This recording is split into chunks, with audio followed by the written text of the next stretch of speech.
Good evening. Welcome to the Raymond School District number 14 regular school board meeting on this Monday, October 20th, 2025. I'm going to start by reading the mission statement. We've kind of breezed past that as we've been working on our new mission statement. And that is empowering all students by nurturing a culture of academic excellence, igniting curiosity, and cultivating perseverance within a supportive community. Please remember this is a meeting of the Board of Education in public for the purpose of conducting the school district's business and is not to be considered a public community meeting. There is a time for public participation during the meeting as indicated in the agenda. This meeting is now called to order. It is 6:30 p.m. Please rise and say the Pledge of Allegiance with me. I pledge allegiance to the flag of the United States of America and to the republic for which it stands, one nation, under God, indivisible, with liberty and justice for all. Thank you all. Natalie, will you do roll call attendance, please? Ed Robinson. Here. Jennifer Gonzalez. Here. Mike Powers. Here. Audrey Kostick. Here. Keith Kassenson. Here. Thank you, Natalie. Verification of public notice pursuant to 19.841 Wisconsin statutes. The meeting was posted in all the usual spots: schoolhouse doors, eVergent, Village Hall, online, on the schoolhouse windows, and media were notified and are present. Okay, thank you, Mike. We move to number 5, approve the agenda for this meeting. I'll make a motion to approve the agenda. Second. We have a motion and a second to approve the agenda. Any other discussion? All those in favor? Aye. Motion carries. We move on to the consent agenda. We're going to do this in a couple lumps. First is going to be the Finance Committee meeting minutes from 7:16, 8:13, and 9:10. I'll make a motion to approve A, B, and C, Finance Committee meeting minutes. I'll second it. Is there any discussion? Yeah, I just want to say that we see there's a lot of meeting minutes that we're catching up on. We're just doing some cleanup and catch up and just making sure that our house is in order. That's why you see so many on here tonight for the facilities and finance. So that's all I got to say about that. And for those of you that were not in attendance, please abstain. So we have a motion and a second. All those in favor? Aye. Aye. I think I was at all of them. Aye. Yeah. All right. Motion carries. Then we'll move to facilities. Motion to approve the meeting minutes of 8:14 and 9:25 for the Facilities Committee meeting minutes. I'll second that as well. Okay, a motion and a second to approve the Facilities Committee meeting minutes. All those in favor? Aye. Aye. I abstain.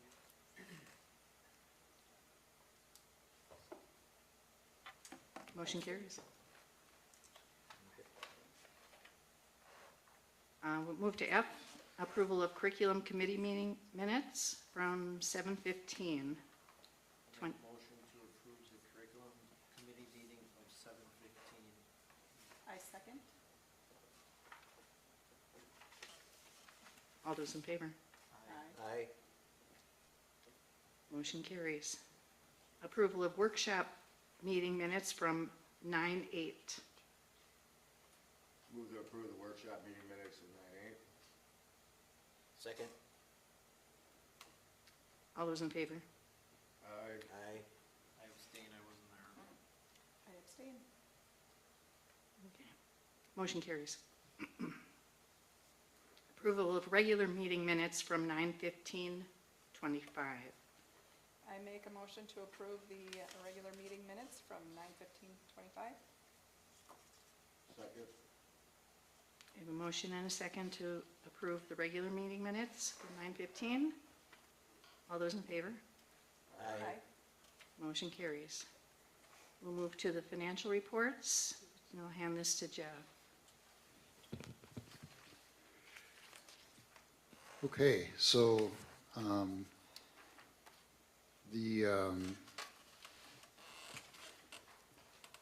just cycle through this here. There'll be a test on all of those minutes. So the financial report, obviously, this is the format you'll see, and you'll get in advance and at the financial, the committee meetings. So we go through some more of this in detail, but just for everybody, this is what we have, a little bit more activity, regular payroll, payroll checks, which is accounts payable checks, those are physical checks written. Again, trying to reduce the amount of physical checks we're cutting, which is why you see that wire transfers in ACH. So ACH is payments made directly through direct deposit to a vendor. And then wire transfers are either payroll accruals that we're paying online for health insurance, for instance. That's why you see those two again, just to remind you. You want to go to the next one. The next page is the bank reconciliation for the general, to the checking and the money market, the beginning balances, and then the cash receipts. Just a couple to note. We received our equalization aid, our first payment in September for $181,000. We had a number of donations. So we had a number of PTO donations. PTO in Raymond is very generous, so we'd like to thank the PTO. They're pretty amazing for the amount of funds that they're donating. One of them was the library shelf project, which is right around over there. So if you want to take a look at the library shelves that were built by Bob, I think. He's amazing too. We had a couple classroom donations also that you see there, and also Zoe Rodriguez, she did a lot of work to get a grant. So she got a $5,000 grant that she's working with to make some purchases. And so a number of unexpected revenue there. And then, so if you want to go through, so the only check, I guess, to note is that we did pay an interest payment, which is the Associated Bank, Green Bay, for $20,000. So that's an interest payment on our 2014 bond. And then if you scroll down to Fund 21, so our Fund 21 checking account, not a lot of activity, but interest there, so nothing really exciting. So just keep going. So this is our Fund 21 checking account. So remember, Fund 21 is student activities. And then the balance sheet. So this is the balance sheet for September. So just to remind you, there's a lot of payroll accruals. One of the goals of mine is to clear out these accruals by the end of the month, unless we're prepaying health insurance or dental. So a lot of those balances, working to clear them. Some of them were journal entries by auditors that I still have to clear. And then just also remember that if there's a Q in the first couple, in the first column, a negative is a positive. So for instance, the last line on the 10Q, a general fund balance, it says negative 222,000. That's actually a positive number. It's just a pure export from Skyward. So then the accounting for balance sheet for Fund 21, you see the accounts that I have so far. So we have student council, the DC trip musical, high interest day, and 8th grade graduation, and then the balances for those accounts. The one I don't have in there is the camp, which I will be working to look to see what where that is at to try to get it to be self-sufficient. And then Fund 27 on the balance sheet is special ed, very similar to the Fund 10. And then Fund 38 and Fund 39, those also have fund balances, and we did pay an interest payment, so you see that there. So if you're an accounting geek, it's fun and exciting. All right, so the next one is the monthly financial report. Again, I just give this for transparency. I did change it a little bit. I got rid of the descriptions in the last column because, or I moved them to another page because someone commented that it's pretty hard to read. It looks very daunting when it's super small. So I got rid of the last column, which was the descriptions. So if you want to know what the description is, there is one in the beginning, but then it's broken out a little bit towards the end. And some of it, like the monthly actual column, the expenses won't always match the bank reconciliation because some of the actual expenses are payroll accruals and their liabilities. So you don't really see those in the expense accounts, which is why I give you the balance sheet. So that's just for you. If you have any questions, if something looks weird, it's just a pure export from Skyward that I make look a little nicer, because if I gave you the Skyward report, it would be a hot mess to try to read. So that's the monthly financial report. So if you want to get the cash flow, the next one. So in September, the original cash flow that I gave you, the one that you saw last month, keep going. So those are the descriptions that I took out of the last column, so at least you can see them. Like I put mostly DC funds in the guess one. The cash flow last month, I had projected to borrow in September, and I did not borrow in September, so the borrowing moved to October. So I did start to borrow off our line of credit. I borrow as I need it, because as soon as I borrow it, as soon as I use it, it collects interest. So I'm very frugal in as far as that goes. So again, September, you see the line for September.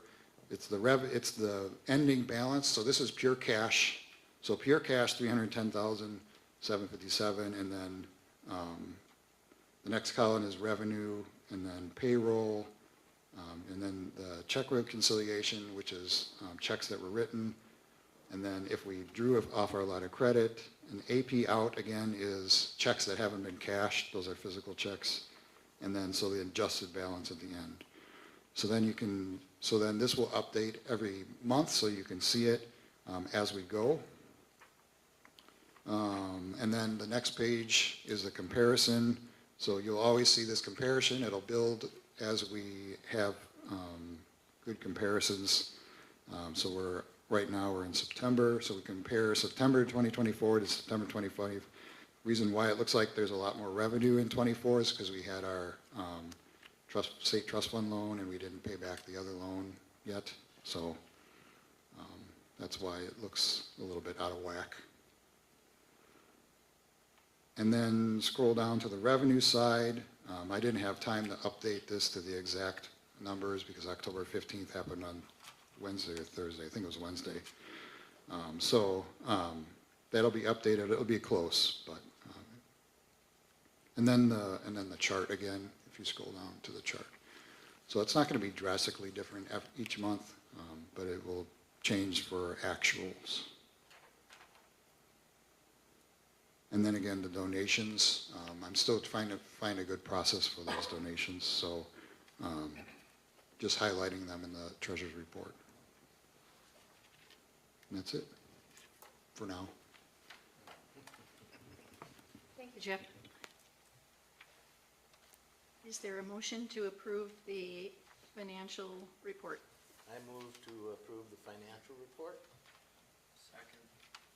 We have a motion and a second to approve the financial report. Any other discussion? All those in favor? Aye. Motion carries. Next is our school showcase, Camp Whitcomb. Mrs. Edwards? So Mrs. Edwards wouldn't tell you the story, but I will. So we hired Mrs. Edwards late last summer, and didn't really tell her that she had to plan a camping trip about a month after she showed up. And just with the same smile and passion, she took on the project. And it's really a staple trip here. You're going to hear about a couple staple trips tonight, this one and then DC as well, Close Up DC. And so Michelle did a great job of taking this on with a smile and has kind of grown its own culture. So she's going to tell you a little bit about the trip was just last week. So Yes. it's hot off the press. Oh, you had good weather. Yeah. Do you want to show the slideshow? I will. Excellent. So last week, Thursday and Friday, all of the sixth graders took a trip to Camp Whitcomb Mason. It's truly one of my favorite times of the year because the kids are so nervous about going and they're unsure if they want to go and they're like, I just don't know. I'm like, you're going to love it, I promise. And they did. So we had gorgeous weather. We were very lucky. The second morning we had a little bit of rain, but it stopped in time for us to do all of our activities. It's an awesome trip. You know, for the kids, there are great opportunities to do things outside of their comfort zone. And it's really exciting to watch kids who may not be leaders in the classroom and educationally step up and take leadership roles and help through different things that they're doing here. It is a great opportunity for them to think and approach tasks differently and to watch them grow and learn together. So it's great for them. It's also great for us. So myself and the other sixth grade teacher went, as well as our band teacher, and one parent ended up coming this year. And for the teachers on the trip, it's also great because we get to connect and know the kids even better. It gives us an opportunity to have conversations that you just don't have time for in the normal day, and gives us the ability to see kids faced with a challenge and how they're going to approach that and work together to get through it. Learning about their likes and dislikes, their learning styles, how they like to be approached. So overall, for everyone, it's an awesome trip. So I just want to say thank you for supporting it because it really is amazing. And it's just the sixth grade. And it's just the sixth graders. Nobody tipped over a canoe. No one tipped a canoe. The biggest thing this year, no mosquitoes. Yeah. Well, we had some bees this year, so I got stung. All I was doing was standing there. I got stung. It hurts. But overall, we had an awesome time, so. How many kids went on the trip? We had 38 kids. And how many are in sixth grade? I'm just curious. 41? So, Oh, maybe 37. We had 37 okay, go. So 4 stayed back. yeah, not bad. It was great. We loved it. And by the end, they're saying, I don't want to leave. I'm like, sorry, you have to. I'm tired. I need a nap. So, How many days was it? 2 days. So we go Thursday and Friday. Okay, one overnight. One overnight. And So no much cell so that phones. she ended up, she thought she had to kiss the moose at the end. It pushed her all the way. That was my third time. I went with my daughter, actually, and then I went last year, and that was my third kiss for the moose. So great facility, great trip. So thanks for supporting us going. Yes, it's tricky because it's an expensive trip, and when expense comes, you have to fundraise. And so that was really what a lot of the planning went into, was all the different fundraisers we do to try to get this to be affordable for people. Some people just write checks, but not many. Many try to get the cost down to have, you know, kids understand the cost of things. So camp is not getting any cheaper, and I know all these things we do have a price tag. They don't cost the district anything, they all pay for it, but fundraising was at the core. So that's where the real stressor came in. It was August, September, and it was, now you're gonna do a fundraiser. Yes, so we last spring hosted the mother-son dance, which was awesome. Mrs. Gonzalez and I worked together on that. So we were able to finish paying off last year's trip and have money left over that we rolled over into this year's trip. At the beginning of this year, we did a mother-son kickball game that was school-wide, and so that raised a good chunk of money. We also did a popcorn sale last year and a nothing bundt cake just before spring break, so that you have that for any celebrating you were doing. How much So was it per kid? it was $110 after the fundraising. Not Yeah. bad. before the fundraising? How much is it? I don't remember that number. I'd have to go back and look. Closer to 180, I think, something like Is that, it? 75. There you go. So, That's reasonable. Again, Thank you. Thank you. Yeah, thank you very Thank you, much. thank you, Mrs. Edwards.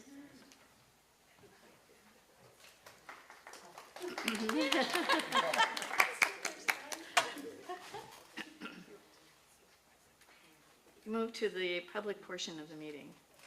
We do have three. We'll start with Julie Mossing.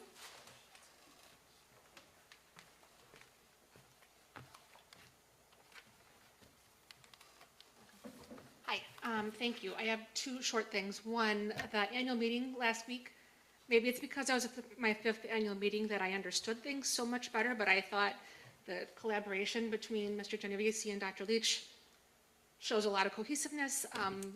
It was easy to follow both your part and all the financial things. I'm not a numbers girl, so that's pretty impressive. But thank you. I thought it was a great meeting, so thank you for your work on that. Second, my other comment is, I know it's later in the agenda, the feasibility study. I don't recall, but I know we've done several of these in the past. This is probably in your presentation. I'm not expecting an answer now. How many of these have we done in the past and what's different from this one? And then I can get behind everything on your list with one minor exception. So again, I'm going to guess you're going to address this in your presentation already. Creation of a space for technical education learning. I'm behind you on the STEM. I'm mostly behind you on the culinary, but mechanical, woods, metals, small engine repair. I'm not sure what media arts includes, and agri-science. Given all of the monies we need just for the basics on the facility, restrooms and the horrible kitchen and like all of the other things, the roof, all the plumbing, the fire safety, given all of the money, all that is going to cost, I think you're going to have a hard sell to get some of those parts through a referendum. I think the referendum try a couple times ago had a lot of this type of stuff in, and that was, I think, a lot of the sticking point with the community in general. So if that's going to be part of whatever proposal goes forward, maybe get ahead of that one. Yeah, thank you for the input. Thank you. I think we may address some of that in the feasibility discussion. Awesome. Good questions, though. Yep, great. Thank you, Julie. And then we had Sue Goodrich, Mrs. Goodrich.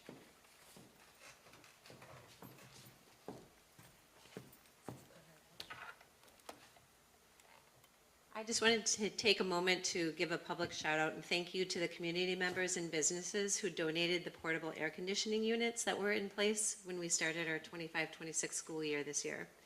This year we did have extended warm and humid temperatures that extended well into the first 2 months of school.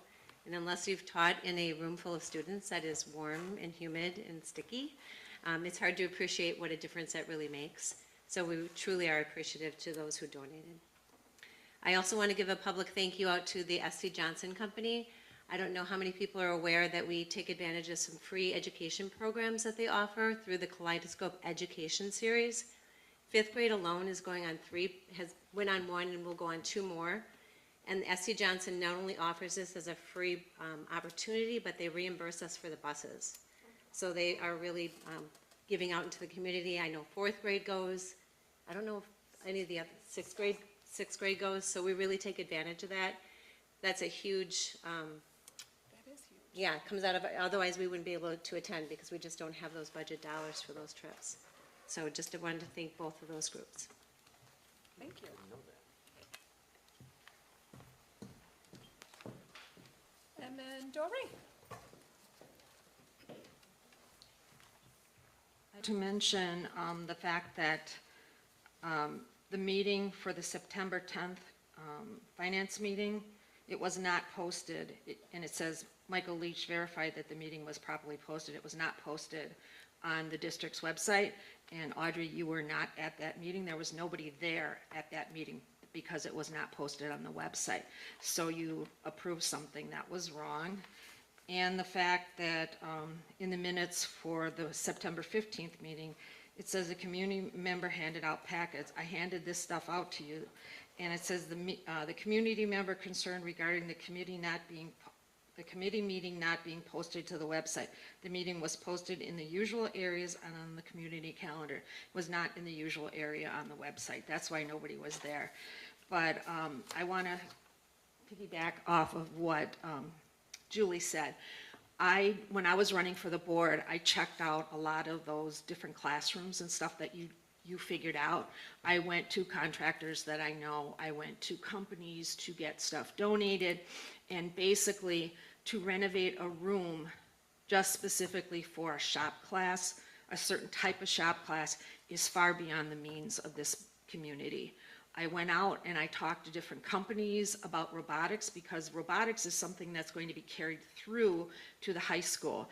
And I know a lot of the kids from the high school that were on the robotics team last year, and the stuff that they told me was just wonderful. So when I was running, my brother happened to be a robotics teacher at the time, and he gave me a lot of information from this different groups and stuff. And the cost to renovate a room is $0 for robotics. The cost of the objects that they're going to use is practically nothing. I mean, you're talking straws and wheels and different kinds of things.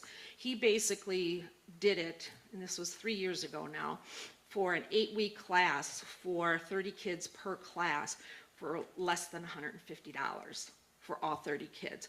So I suggest that you look to the robotics, because there are robotics competitions all over. I was at one of them with my brother, and the kids love it. And it's something to get excited about, to get them to take robotics at the high school and be cohesive going forward, rather than a shop class that's only going to reach a few kids. And obviously in our community, we're aging out, and most of the people that are moving in do not have children. So to make it just for, say, 100 or 150 kids, and the idea that not every child is going to be able to go into a shop class because of age requirements and different things like that, that I highly consider you going out to robotics, to go to some of the companies around here. A lot of them were willing to sponsor the class to do robotics for the school and sponsor. All you guys got to do is just get out there and go to, make an appointment and go to the company and ask them to help, and they're more than willing to help. And if you're interested, I do have the group that will help you get started. Sure, I appreciate that for sure. Yeah, robotics is huge. Automation is very large, and our experiences right now, what we're finding is that our students are prepared for high school, but they could be prepared better if they had different exposures here. So there's not numbers attached to any of the things we put in here, but really it's about trying to get opportunities for kids. Our STEM teacher is nodding in the back about lots of things that she's doing in her classroom already. Robotics, coding, it's all part of her curriculum too. So there's a lot out there. There's fast forward grants. My last district, I ran a couple of grants that brought auto shop into small engines into the high school. Obviously there's some age appropriate things, but we want the kids to be really feeling good about when they get over to the high school, that they know what they're getting into when they go into a shop or machining class. But points well taken. Appreciate it.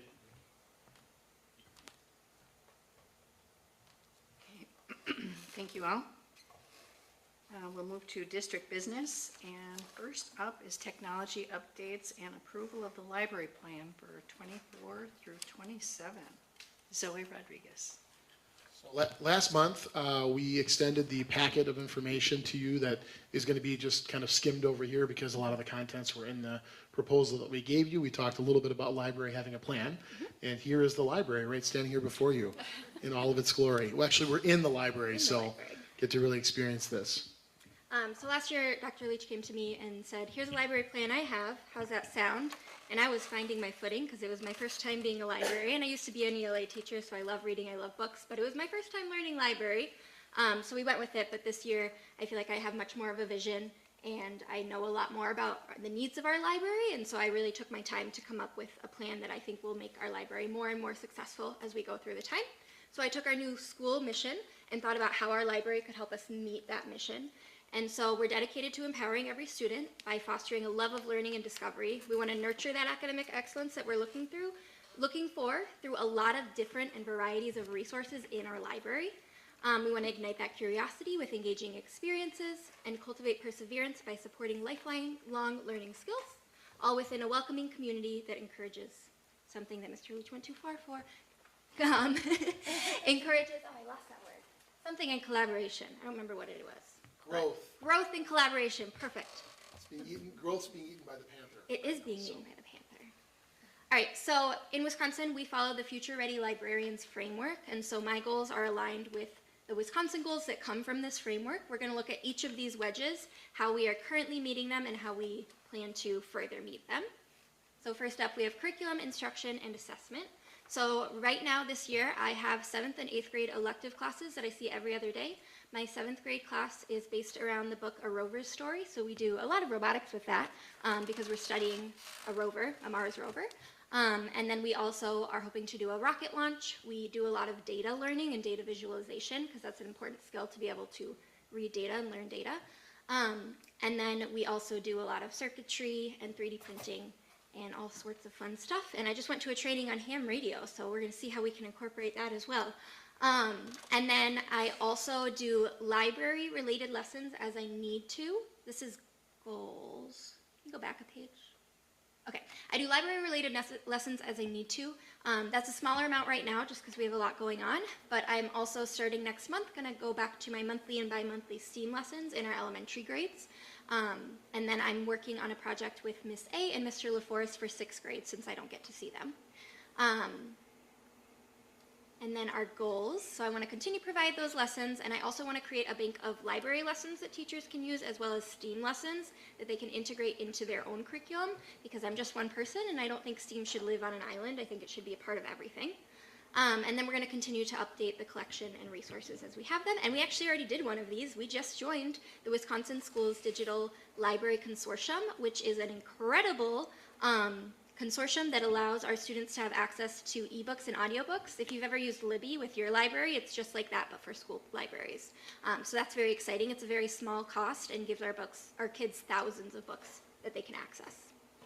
So professional learning, I do a lot of this. I'm a part of the National Air and Space Museum Teacher Innovator Institute. It's a 2-year program. I've gone to DC for 2 weeks the last 2 years, and then there's monthly professional development through that. I also review journals like the School Library Journal to learn more about best practices when it comes to library. And then as needed, I facilitate professional development workshops with our staff during in-service days. I'm hoping to attend some conferences in the coming years. So one of those is the Education, Media, and Technology Association Conference because I am very new at this library thing. I've learned a lot and I'm very passionate, but I can always learn more. And then the School Leaders Advancing Technology and Education. I've been to that one a few times and I always learn more and I'm able to bring back more to our school. Robust infrastructure. So our online, this is more about digital access, so our online catalog and other resources are available on the school website. Students and families can access them. All students have one-to-one devices that they either keep at school or they take home as needed. We've recently upgraded to our book browser so that it's easier for our littlest learners to find the books that are perfect for them. And then we just acquired the grant for Playaway Wonder Books, and those are really, they're the coolest things I've ever seen. They're physical books, and they have an audiobook that lives inside of them, and so students can read and listen at the same time. And it's been incredible to see our kids. I saw a kid today. They were both reading their Wonder Books, and one of them was trying to talk to the other, and she said, just a second, because she was so interested in the book she was reading. And that was a middle schooler, and if you know middle schoolers, They don't like to read. they don't like to read all the time.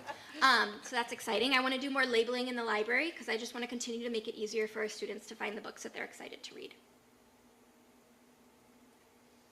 All right, budget and resources. So I maintain our collection and I look at usage and age statistics of our books. So this was a very big project last year because my motto was that a school library is not a museum.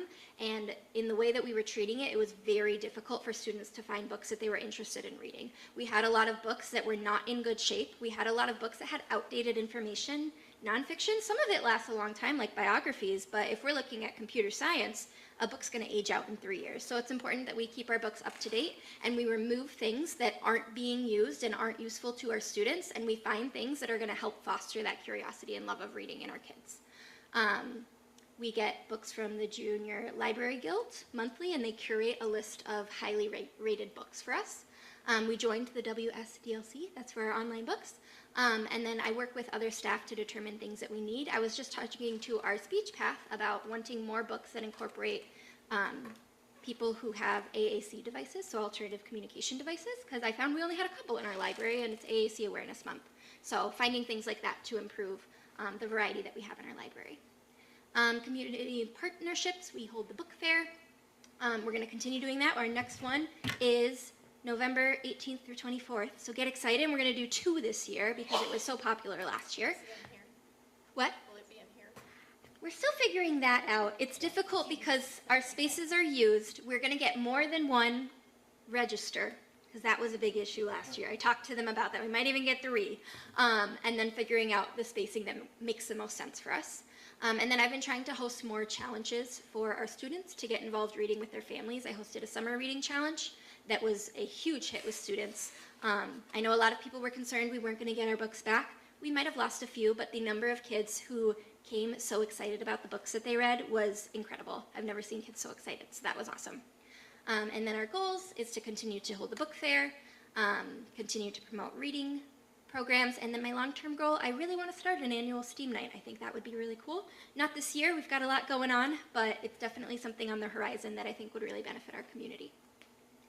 What does that look like for you? So what that looks like for me is I would run some stations with some quick STEAM activities, like one that I think of right away is you can get conductive thread and you can sew like a bracelet or a little like pencil pouch that lights up when you button it because it has a circuit inside of it.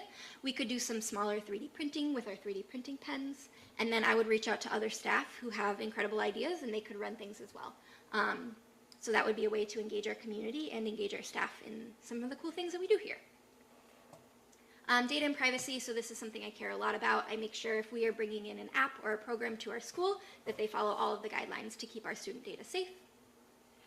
And we're going to continue to do that. I also really would like to get, and we've kind of looked into a few of these, it's just more about making sure we're prepared to move forward with them rather than jumping into something and not having the ability to do it well. But I want to get a program for digital literacy for our students because they are always online and we want to make sure that they are being responsible with their online time. So our collaborative leadership, I collaborate with teachers as much as I can. And I'm actually working with quite a few teachers this year. My 8th grade STEAM curriculum is going right along with their 8th grade science curriculum.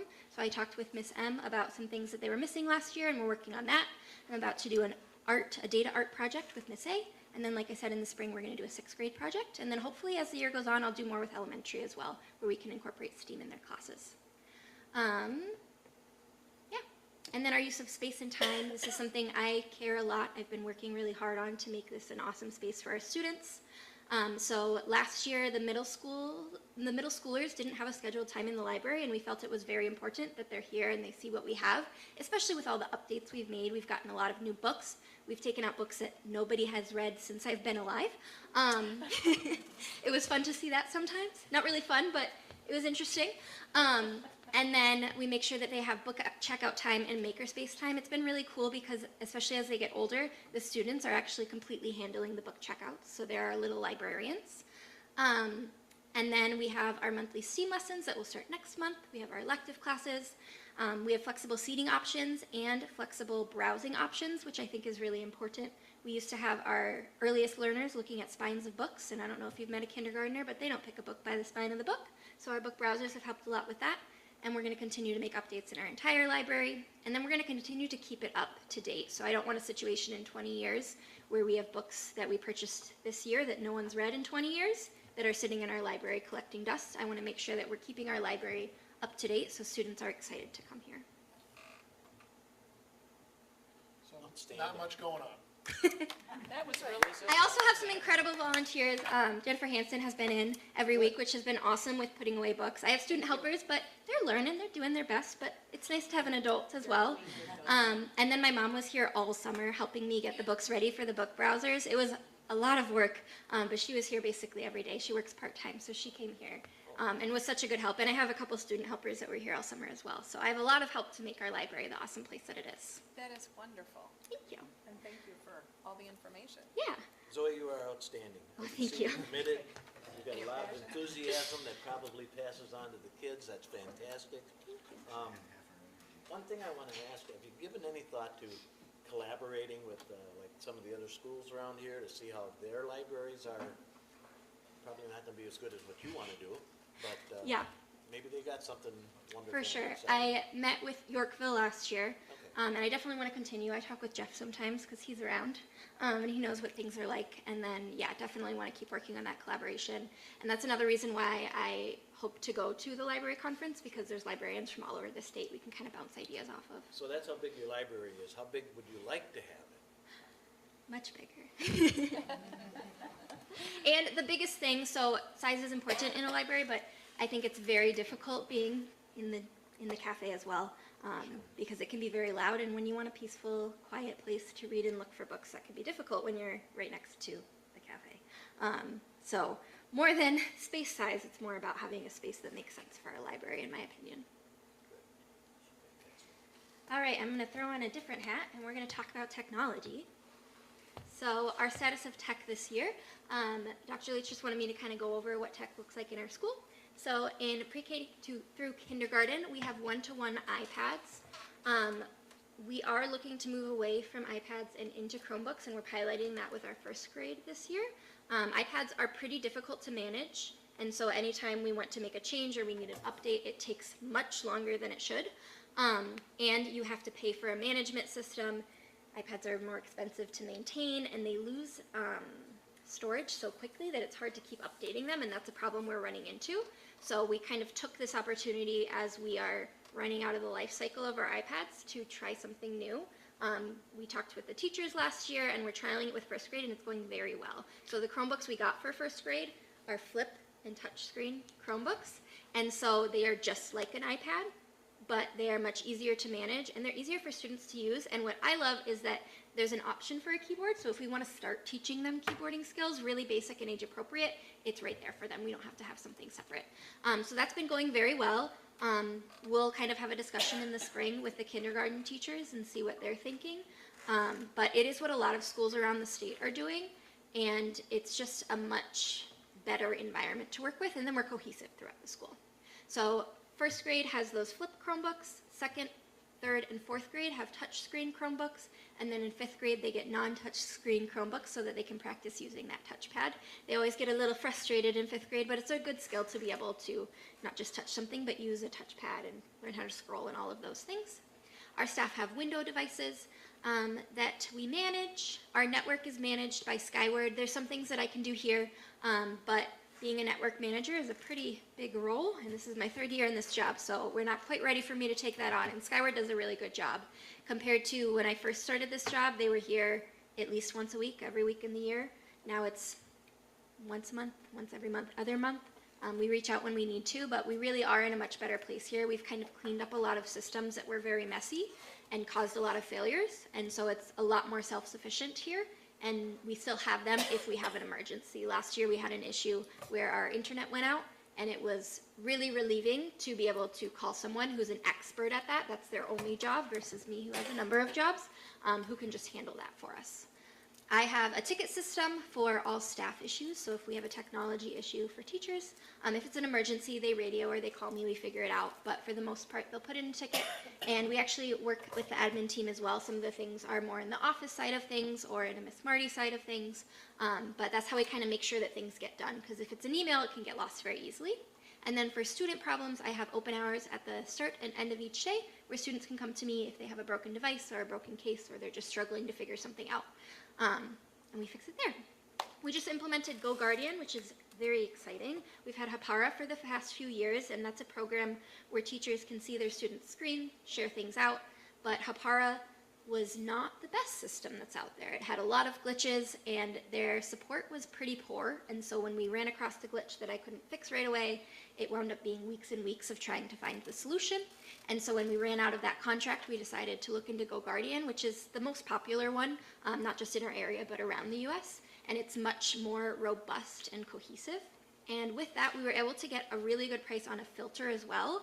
And that's something I feel very strongly that if we're going to be giving students devices that access the internet, I want to make sure it's safe for them. And so having that filter has been a really great opportunity to make sure that we're focused at school and we're staying on the safe sides of the internet. It's very easy, as we've learned through this filter, to wind up in a scary place on the internet, even by just searching up candy. So it's been really good to see that, and it's caused really great conversations with students about how these devices are really awesome and wonderful, but we have to be responsible and safe and think about what we're doing and how we're using it. So that's been a really good learning point for our students and staff. You could tell when we turned the filters on last week, because students were like, what? This is blocked? You blocked my game? I do my word puzzle every day. And This place is like a prison. Outside of school, they can play some of their games, That was appropriate it. games, but And in we- school, we're at school. Good conversations about learning and maybe not doing that in the middle of your math lesson. Yeah, exactly. Absolutely. Jeff did an incredible job getting us new and wonderful printers that are amazing and I think saving us money, right? Yeah, and they're so much better. Even the kids walk by and they're like, oh my gosh, those printers are so cool. So I won't take any credit for that. That was all Jeff, but we love it. And then our Wonder Books, I talked about in library, but they're also a really awesome technology. And they've been a huge asset in providing equitable access to books for all of our students. And then we're definitely looking ahead.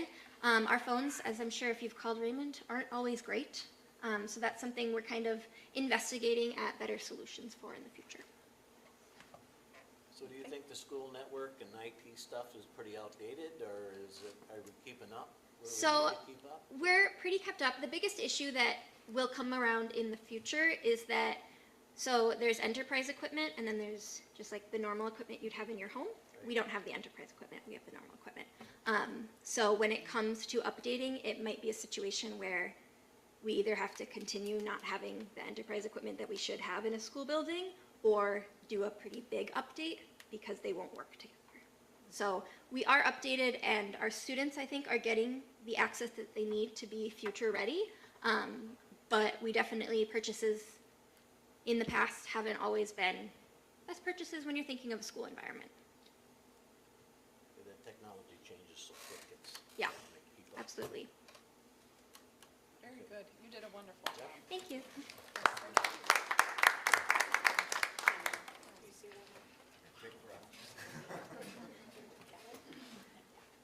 I say, wow. Yeah? I want to come back to school. Yeah, no kidding. Not really.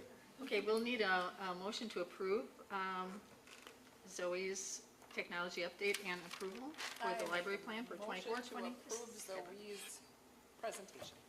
Second. All right, we have a motion and a second to approve the library plan for the 2024 through 2027 school years. All those in favor? Aye. Aye. Any opposed?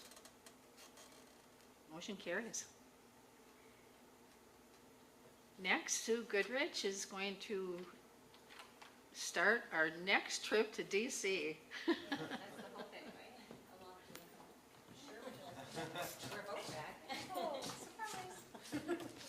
Are you going to DC too? That's the plan.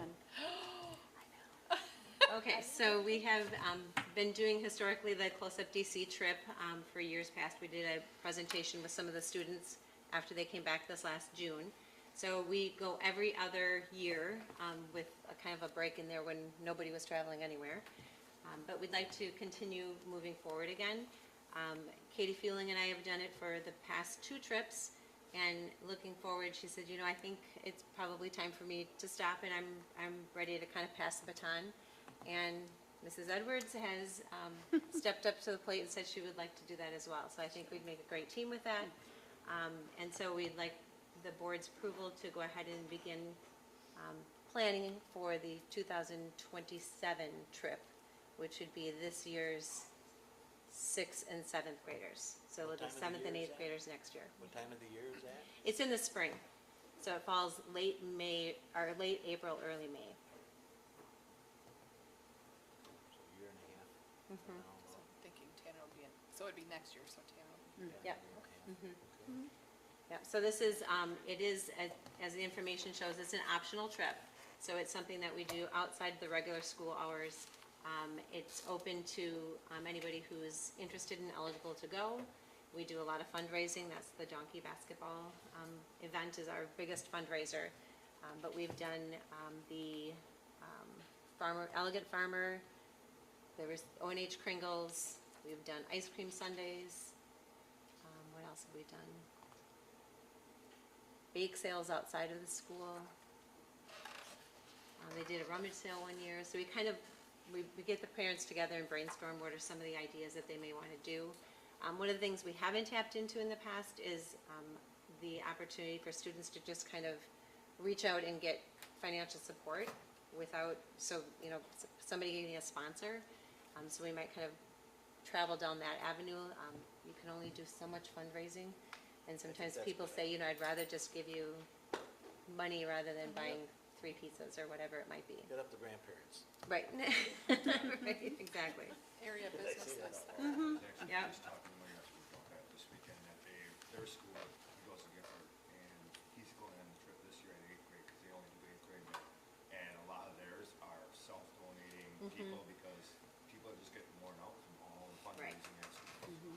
Right. So that's another thing. But. We offer and both. You can give us money or you can fund us. Correct, correct. So what is the anticipated cost per student? The last trip was about just shy of $1,900, yeah, $1,900. So I'm anticipating, 2 years from that, so close to 2021. They put together, and that includes the flight out there, your hotel, your meals, admission into the different places that we go, their education people, because they run the different programs and such. So that's all planned out for us, so we don't have to worry about, is this bus actually showing up and what happens when they don't. So that's all taken care of for us. So the student, or Close Up DC is paid, and then they run the whole thing? Is that- Correct, correct. How many days do you go for? We go 5 days, 4 nights. So we leave usually, and you put in a request. We hope to leave early Sunday morning and come back Thursday afternoon, so we can utilize a little bit of time, just our school, when we first get there, and then we get a little bit of time before we have to jump back on the plane and come back. So otherwise, they're with a big group of people from different schools. We had 5 different areas, like Alaska, California, Florida, New York, and us on this last trip. So it's really Actually interesting. reasonable For 4 I nights in didn't a think that was hotel. bad either. It is pretty reasonable. It's a big cost for any family to take on, Right. but it is reasonable given what they provide for that cost, yes. All their meals included and everything? Their 2 meals are included a day, and of course, That's I'm nasty. sure they snack. Are there any other organizations that do the same thing that Close Up DC does? There are, and to be honest, I haven't really looked into many of the other ones because they have just done such a great job with Okay. Close Up DC. Okay. My daughter had a different one, our district uses a different one, and it's all about the same price point, what you get for it, but this was really a great experience all around. It compares very closely to what her experience was using a different vendor. And they know you and you know them, and it's easier. Okay. Well, I make a motion to approve the planning and promotion of the Close Up DC trip for the spring of 2027. I second it. We have a motion and a second to approve the planning and promotion of the Close Up DC trip for 2027. All those in favor? Aye. Any opposed? Motion carries. Thank you. Congratulations. Yeah, fun and a lot of work. Michelle's a planner, so utilize her. Yeah. It's a lot of work, I can't even imagine. Okay. Next is our third Friday count and open enrollment report. So as part of the budget calendar and reporting calendar that I had sent you, so this is something that I'm responsible for. It's pretty normal for someone in my position in a small school to be responsible for it. So this is a report from the third Friday count that we had. So the first row is head count, which means all students.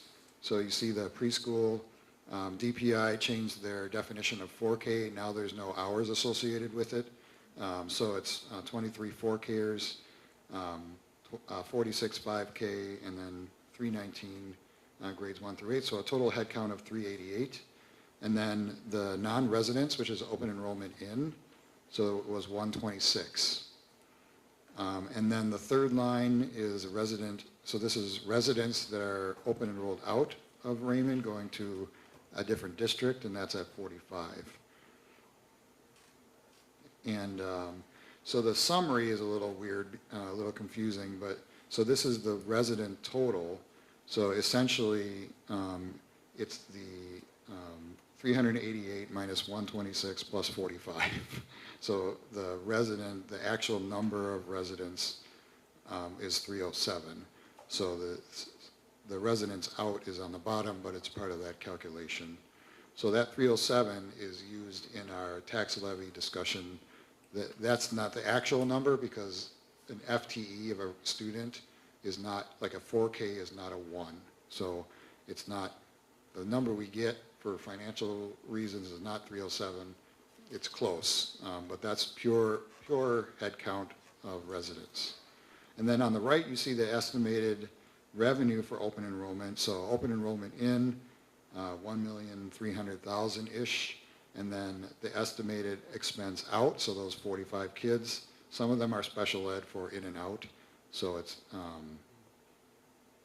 we have less special ed kids that are open enrolled out, but there's still 45, so then that's an expense of 463. So there's a net of 858,000, and those funds, once it's all worked out with the January count, we get those funds in June. And that's really it for that one. Mike, can you go back the slide up? Towards the bottom where it says grades 1 to 12, is that supposed to be 1 to 8? Well, it's 1 to 12 on the report. We don't have any 9th, 10th, or 11th, or 12th graders. Yeah, it should be 1 to 8. Yeah.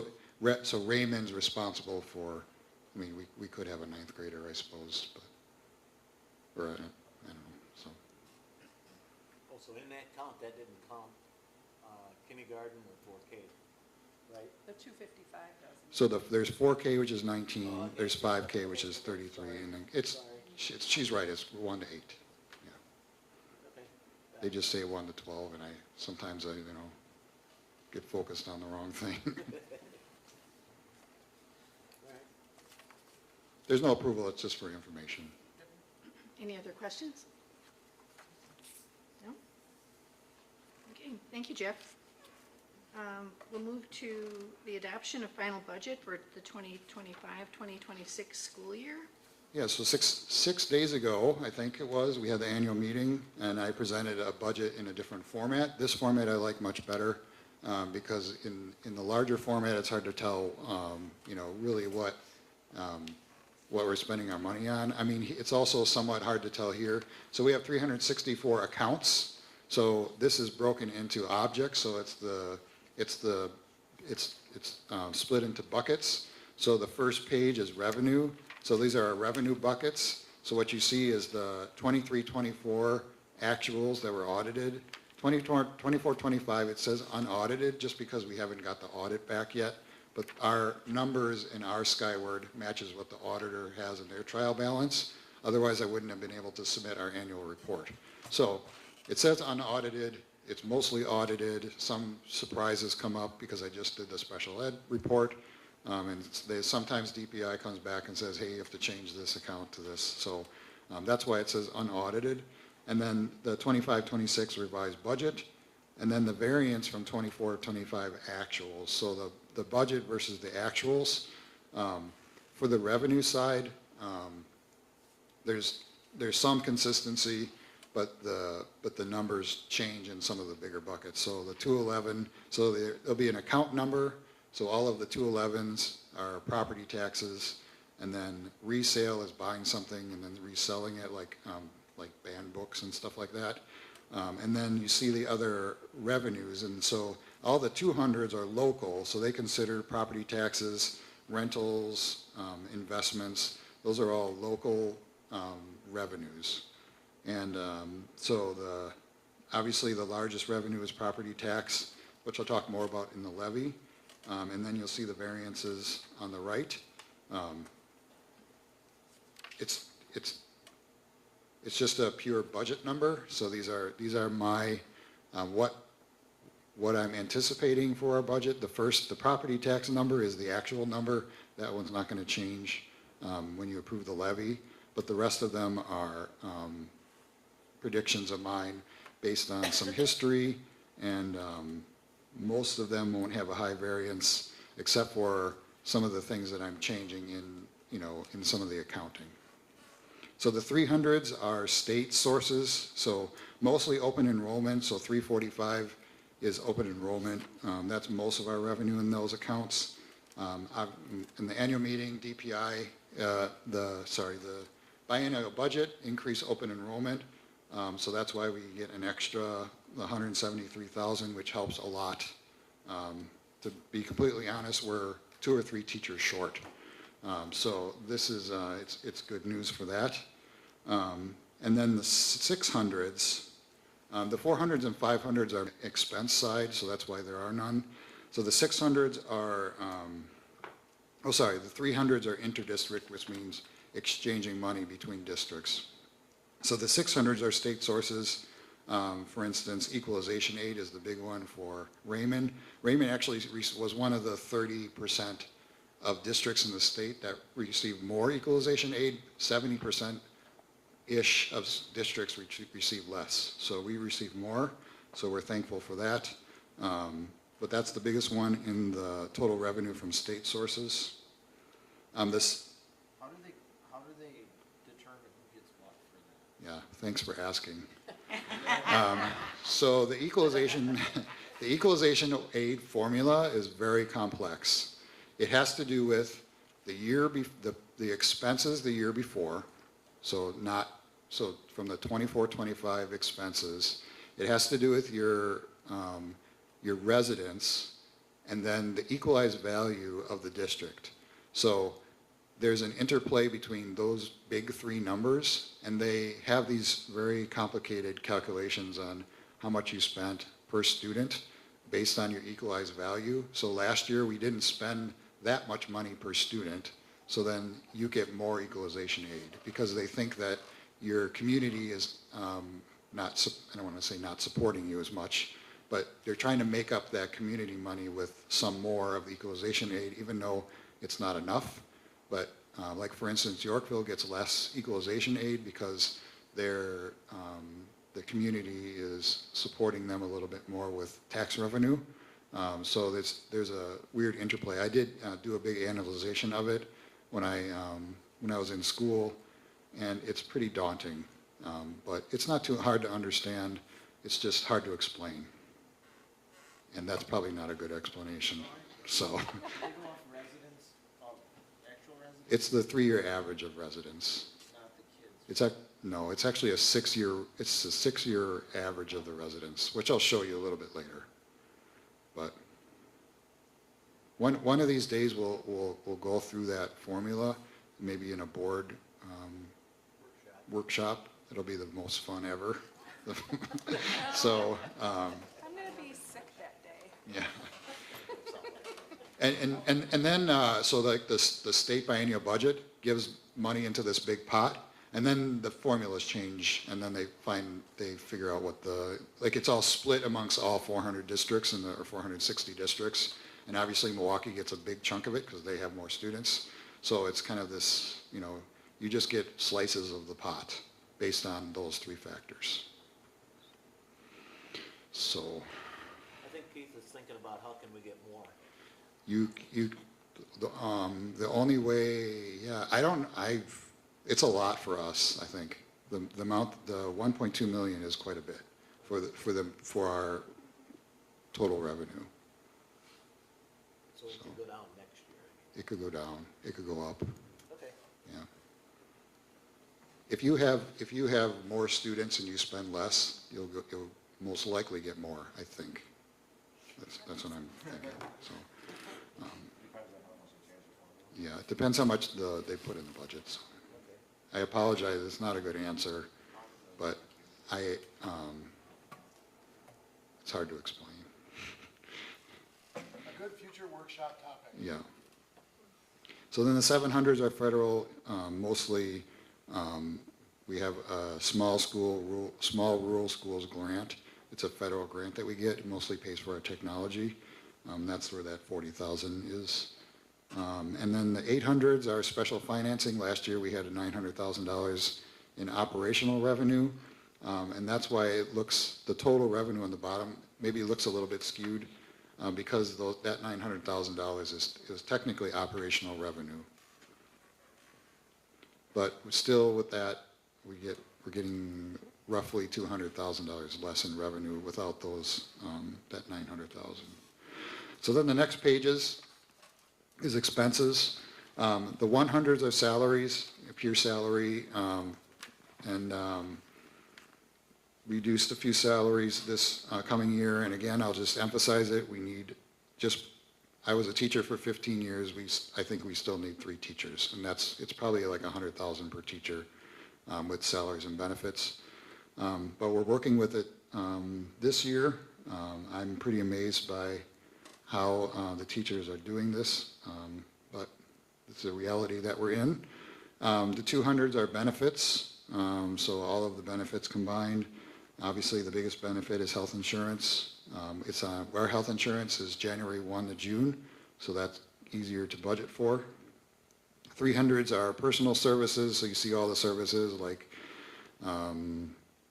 postage and travel and transportation is the biggest expense for personal services, except for open enrollment out, that's also considered a service. And then vouchers, I think we had 17 voucher students, so that's also an expense. All of that is calculated in June. And then the 400s are supplies, they call them non-capital objects, so anything under $5,000 for one item. Technology usually is the biggest one there, and curriculum, textbooks, workbooks, just everyday classroom supplies. And then 500s are one item over $5,000, not planning on doing that this year. 600s is mostly the temporary note interest. That possibly might be higher, it's just depending on our situation and how it goes, how much we borrow between now and January. 700s is insurance. 800s is the special ed transfer and any transfers to other funds, which we won't be doing. And 900s are fees and other expenses. So if you go to the next page where the summary is, so this is the summarizing a balanced budget. If it's actually zero by the time June 30th happens, I'll be completely amazed because it's very difficult to get to zero to be completely balanced. Can you go back up? And then you see the other funds. So there's the special education fund, that also has to be balanced, so you don't have a choice. And then Fund 38 is our debt payments. Fund 39, not planning on having any activity this year. Fund 49 is a referendum fund, and Fund 50 is food service, which Yorkville is the fiscal agent for, so we have no expenses or revenues. And then Fund 80, the Fund 80 number there, the 10,000, I'll explain a little bit more later. So then if you scroll down, so this is I'm sorry I don't have a lot of historical information for some of the previous years. When I put something down, I want to make sure it's accurate. So I'm not confident in some of those numbers. So moving forward, whatever I'm doing, we'll make sure that we have the correct actuals. So at the end, the last column, summer school, we had 9. They call it 9 FTE, which is then it's split into 40%. So it's not actually 9. It's like 9 students. I think it's more like 4 students, which I'll show you later. The open enrollment in and then open enrollment out. So open enrollment in is 110. Open enrollment out, so that's regular ed, 43 out. So 16 special ed in and 2 special ed out. So special ed has a different price or revenue associated with it. Per student, it's more than a regular ed student. And then in the middle column there where it says tip out, so the equalized value, the October, so that came out October 1st. So on the top row, so last year, the equalized value number was 735 million. This year, it's 796 million, which I think is 8%. So it went up quite a bit. So your value of your homes at Raymond went up quite a bit. Now that's the average. So some of your homes, might have went up 15%, and some of them might have went up 6%. So it just depends how they value your property. Well, some of that too is new homes, right? It's all of the value of all the homes. So if you get new homes, right? Okay. Yes, yeah. Yeah. So, so the last two parts, so the Fund 10 levy, 6 days ago I had this much more because we got more equalization aid than I expected us to get. So I don't know if you remember, but at the annual meeting I had the levy at 3 million. So right now the levy for Fund 10 is less than last year. Fund 38 is, we don't have a choice in those are our bond payments. And then Fund 80, at the annual meeting I had 5,000. I put it at 10,000 because of the difference in the levy and the equalization aid. So at the annual meeting, I had the school-based levy at 3 million. Now it's at 2.4 or 2.7 million. And the annual meeting mill rate was 396. It brought it down to 347. That's what I have budgeted. Maybe do a little bit more work in the Fund 80 expense than I had originally planned 6 days ago. But that's the difference between why the annual meeting is not on October 14th, because then 6 days later it looks like I don't know what I'm doing. But I really do, because I don't have a choice. So that's going to be the levy, and then we'll approve the levy later in the meeting. I think it's next. I can't remember. So this is the... Next year's annual meeting is August 17th, so we should be in the clear on that. Right. I mean, it's still a prediction on August 17th, but then I have more time in between to flush it all out better. So Not yet, Mike. on a given home, depending on how much it went up, your taxes could go down a little bit. It could. So if your house didn't go up 8%, your taxes from Raymond will probably go down. But the high school will go up. The high schools will probably go up. Yeah. Oh, yeah, I got that. Separate line items. Yeah, you'll see the line For the item. record. Yeah. Do you have a time for the meeting next year? I think the annual meeting is August 17th at 6:30. The board, following the regularly scheduled board meeting at 6:30, so it'd be 7:30, I think, more than likely. Thank you. Just want to get it on my calendar. Jeff, I don't want to get ahead of you, but where will our fund balance end up? So it's a balanced budget, so that means the fund balance would stay the same. Okay. If we have any revenue, if our expenses are less, then the fund balance would increase, but I don't know if we're at that point right now. I'll make a motion to approve the final budget as presented. I'll second it. We have a motion and a second to approve the final budget for the 2025-2026 school year. All those in favor? Aye. Any opposed? Motion carries.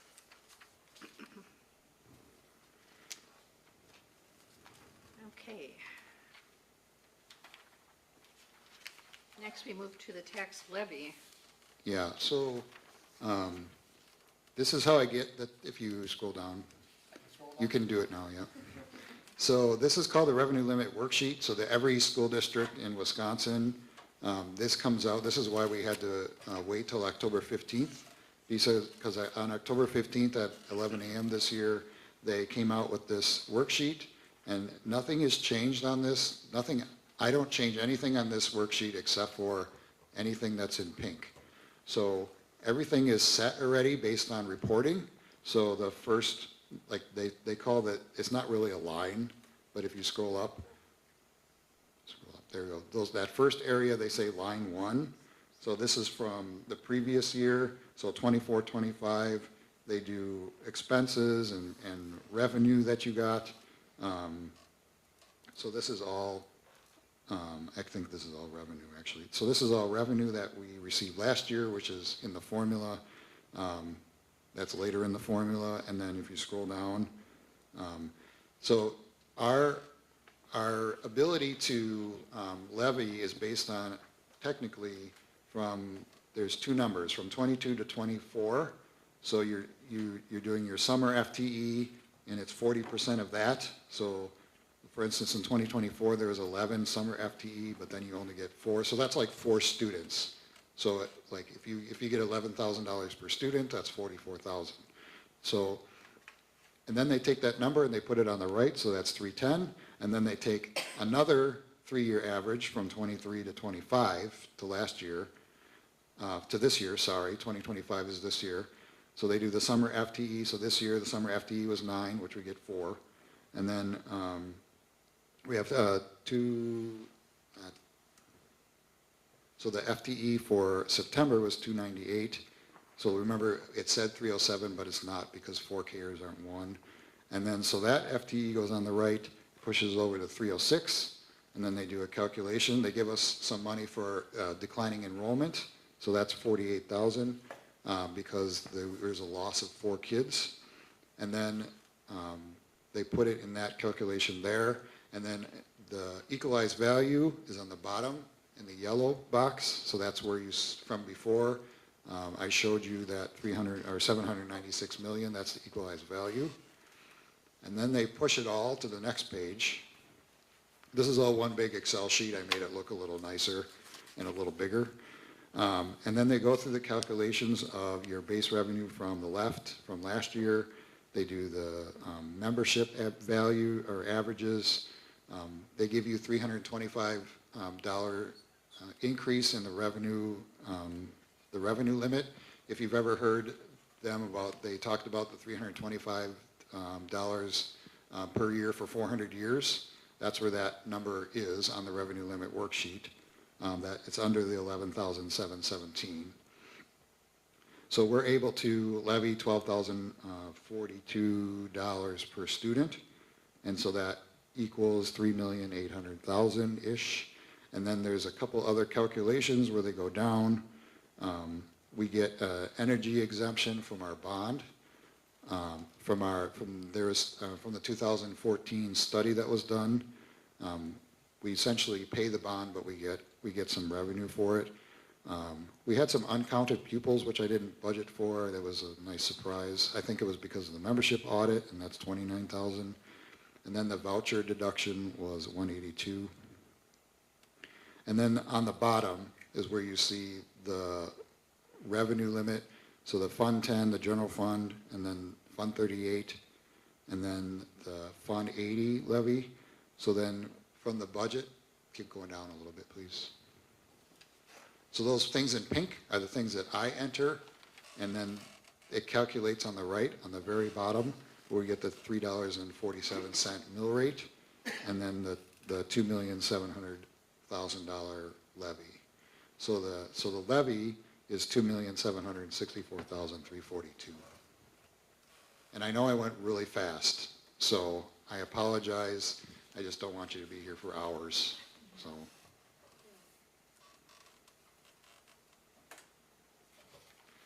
So I'm asking to approve the levy. It's the $2,764,242. I'll make a motion to approve the tax levy of $2,764,242. I'll second. We have a motion and a second. Any other questions or discussion? All those in favor? Aye. Any opposed? Motion carries. Next, we'll move to the resolution of short-term borrowing. And I know you've seen this in 3 meetings that I've been here. This is the third one. So the problem is that the state statute has there's two provisions. There's, I think it's A and B, or it's 1 and 2, I forget which one. So the first one is the resolution to borrow between July 1st and August 31st. And this is the resolution to borrow from November 1st to the end of the fiscal year. You can't make this resolution until you set the tax levy, which you just did.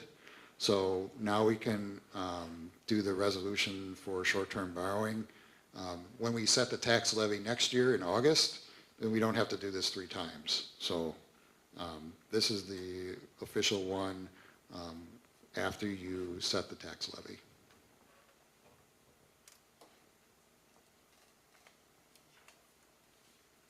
Is there a motion to? Do we need to read the resolution?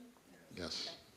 Resolution to be read, the Board of Education, or is this, you supposed to read this, or, okay, the Board of Education of Raymond School District Number 14 hereby adopts a resolution authorizing the Superintendent and Director of Business Services on behalf of the school district to take all necessary and appropriate actions needed to obtain and secure short-term borrowing in a principal amount not to exceed $1.2 million for the purpose of meeting cash flow needs of the Raymond School District Number 14 during the months of November 2025 to June 2026, with such short-term borrowing to be repaid together with interest with the revenue anticipated to be collected by the school district during the 25-26 school year.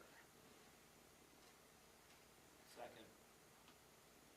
We have a motion and a second to approve the resolution as read. Any discussion? All those in favor? Aye. Anyone opposed? Motion carries. Next is our RFP for feasibility study.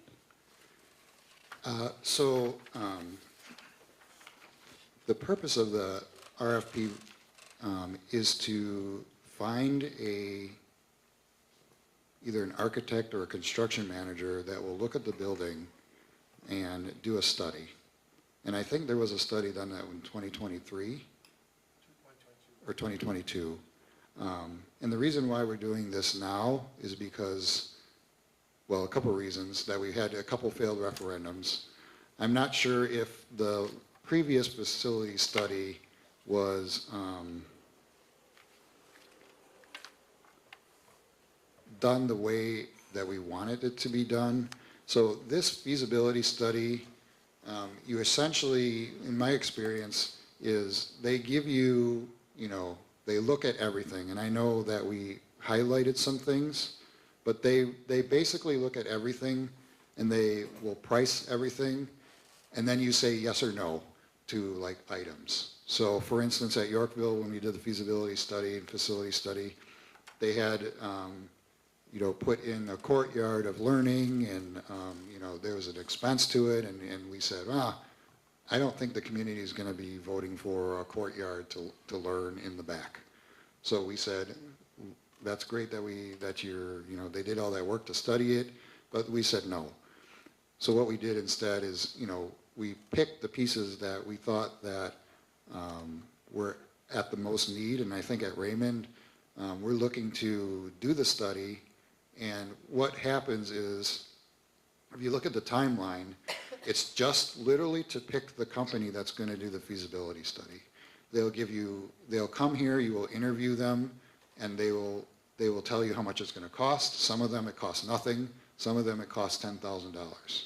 So I budgeted for it, but some of them really want to do the feasibility study because when they do the feasibility study, it's more likely for them to, get the account for the referendum.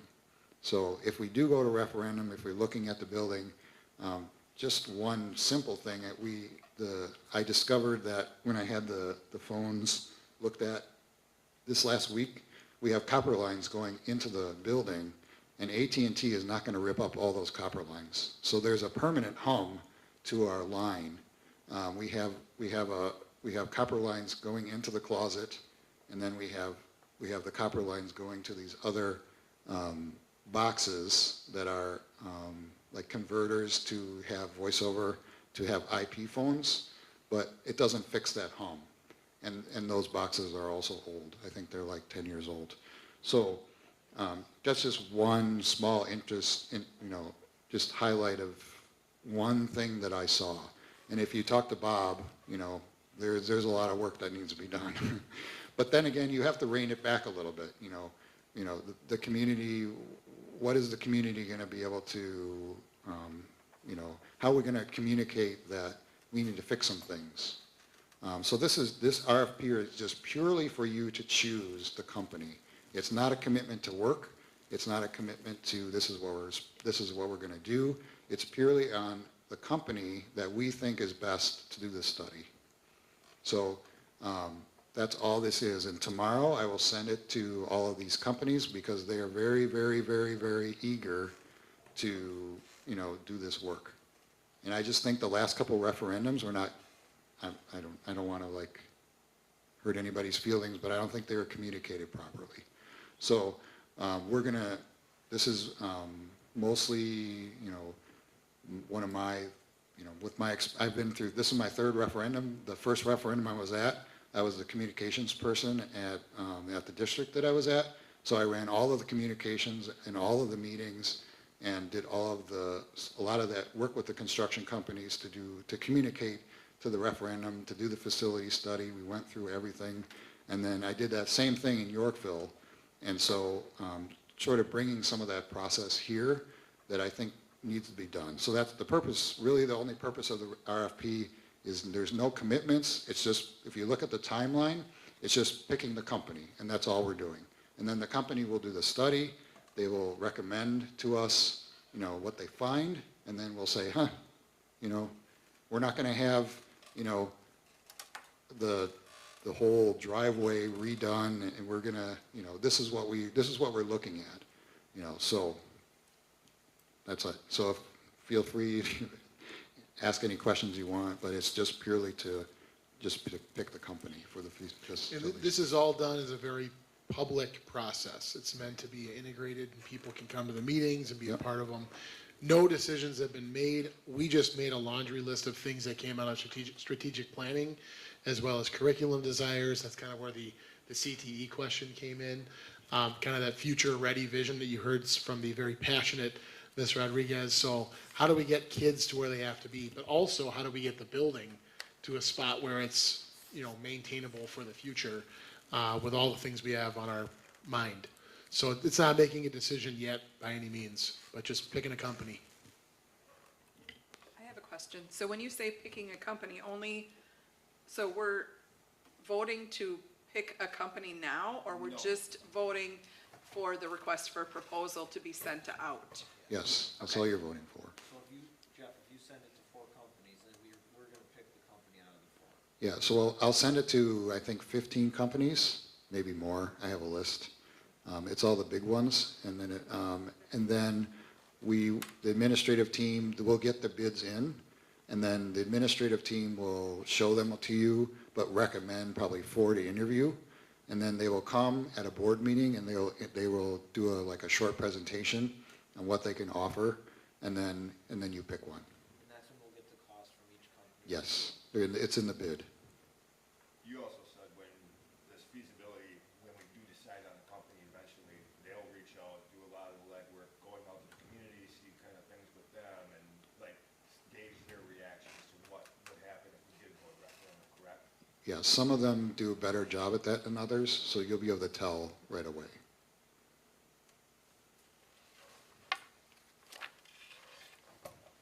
I'll make a motion to authorize the RFP for qualified firms. I'll second it. We have a motion and a second to authorize the RFP to qualified firms to conduct facilities and ground study, including physical needs, analysis of both the building and grounds, as well as cost estimates and scheduling information for any recommended improvements, renovations, and reorganization. Any other discussion? Are we, when it comes to this, I know these guys are professionals, they know what they're doing, they're professional engineering companies, they got all their plumbers, electricians, and the whole kit and caboodle. but there may be some things that we as a community might see that they wouldn't see. So, once we get to this, and maybe get, and not have all 15 worry about this, but when we get to the final 4 or whatever, I think it would be wise for us to make sure that we got some community input to make sure that we're not missing something that we think the community wants, not necessarily what that engineering firm wants. So when we pick the firm and we tell them to do the study, we'll tell them that, please look at this and this and this that you might miss. Okay, perfect. Okay, that's all I had.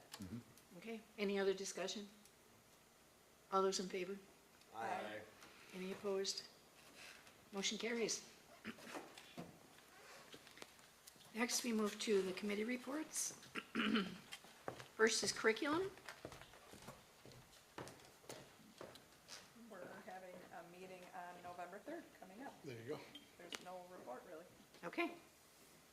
Facilities. Well, that's me. Everybody hear me now? As Jeff was stating, in the new budget, we have $0 for any facility upgrades or anything. Not that the building's gonna fall down around us, but I think we got a year here to determine what we may or may not need. But as far as our last facilities meeting, we've upgraded the fire system. It's antiquated. You couldn't, the circuit board went bad on the system. You can't buy a new one.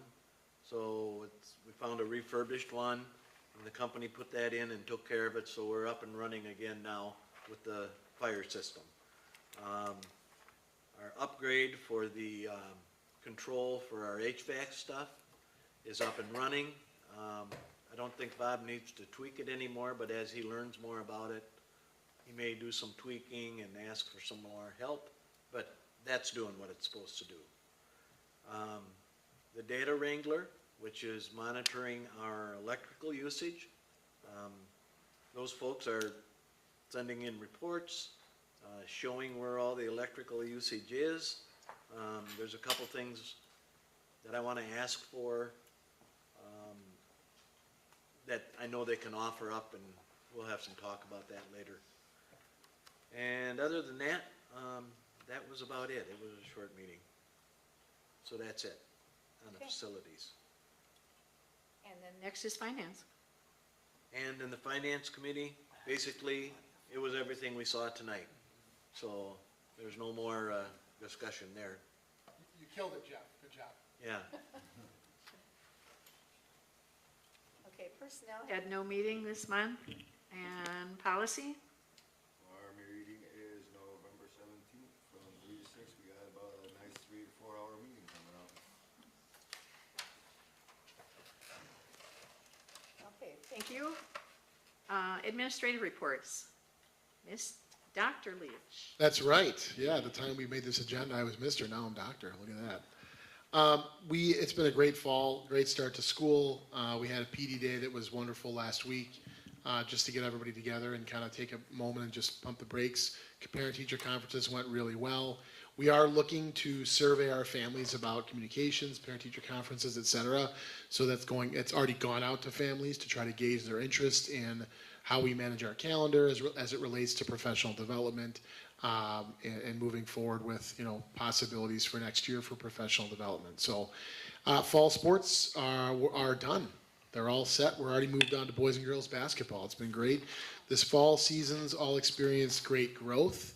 Softball, fielded the team for boys and girls, did really well. Cross country performed well as well. And it was great to see the growth, in those fall sports. Senior breakfast was a hit. That's our first on October 1st, well attended. And we anticipate another one around the holidays. The kids did a great job performing the musical for the guests, and the senior breakfast is just a real staple event here. I can't say enough about the kids and what they do. Culture survey internally on our staff has been issued. It's year 2 of this. we're doing some comparative analysis and showing the growth. If we want to focus on culture, we have to talk about culture. And so our staff have done a really great job in putting that in front because culture is really important to us here. So we'll continue to move forward on those. And then, like I said, the parent-teacher survey went out as well to families. So lots of good things going on from that perspective. Ms. Marty. I've been told I have to speak really quickly. Okay, so basically, so far this year, as you know, we rolled out our new social studies curriculum, and we've had some good success with that so far. It's challenging for some of our students. It's rigorous, but I think the kids are learning a whole lot. They're reading, they're writing, they're studying, all the good things they need for high school. We are starting our math review, so our next math meeting will be next week, and I've been working with a team of teachers. They're going to be picking what we're going to look at piloting, and I'll have a report for you guys on the 3rd, and then back to the whole group. We have finished our fall testing for our Act 20 testing, and I'm very happy to report that we only have 11 reading plans this year, rather than the 34 from last year. So, yeah, we've implemented some pretty strong Tier 1 with our UFly and a lot of things, so we're very proud of that. At our last professional development, teachers got together in what we call our professional learning communities, where they're able to talk with each other, and so that's where Ms. Rodriguez was saying she got to collaborate with Ms. Michael Eichcheck, and they come up with and brainstorm all kinds of ideas, so that went on across for all departments. They collaborated, they looked at data. It was really nice to have that protected time. And yeah, that's all I have.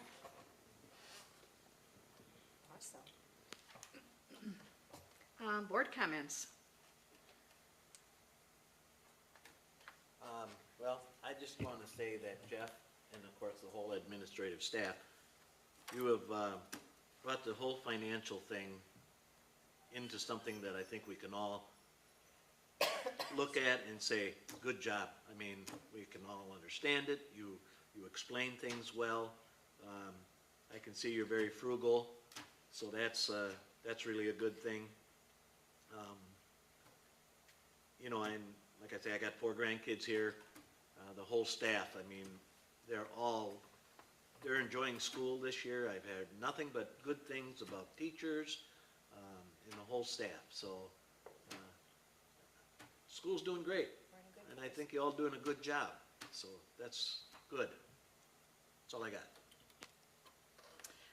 I'd like to make ditto to what Ed said, helping me understand some of these numbers and just how everything balances. Jeff, I don't know how you do it or how you even sleep at night with all those in your head, but thank you, because it's making it understandable.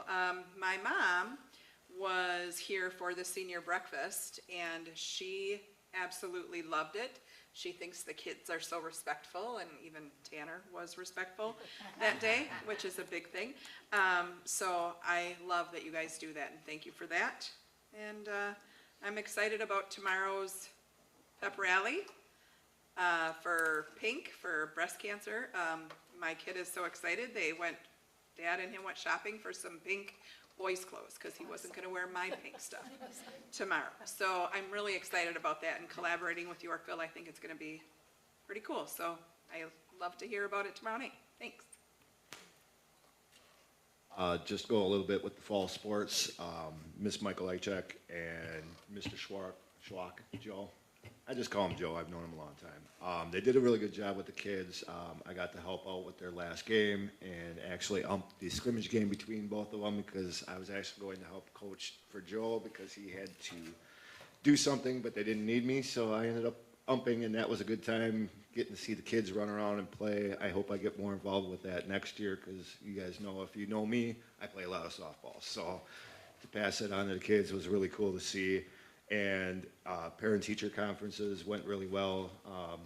You know, we were up here having the food truck here, what the PTO did with all that. It was just a really good time, and it was good seeing all the positivity, and even talking to other parents and all the positivity coming from them about what's going on at the school right now was really good to hear after what's been going on the last few years. So it's a nice change of what's going on here.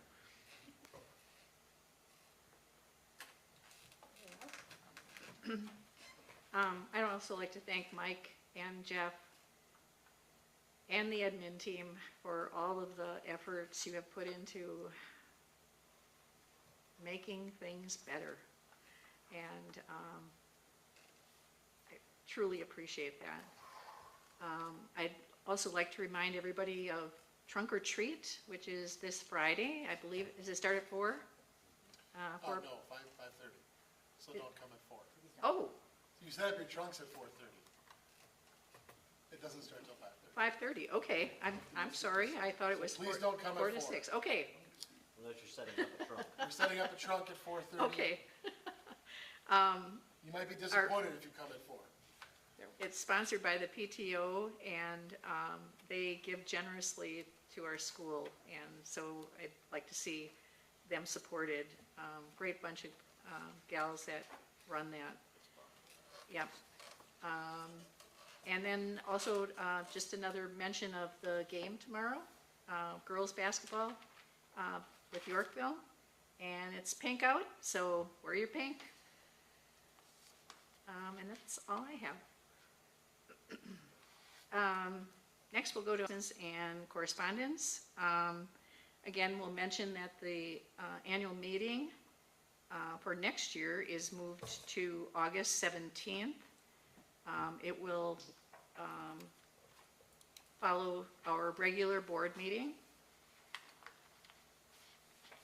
And Jeff explained on why that move back to August makes sense.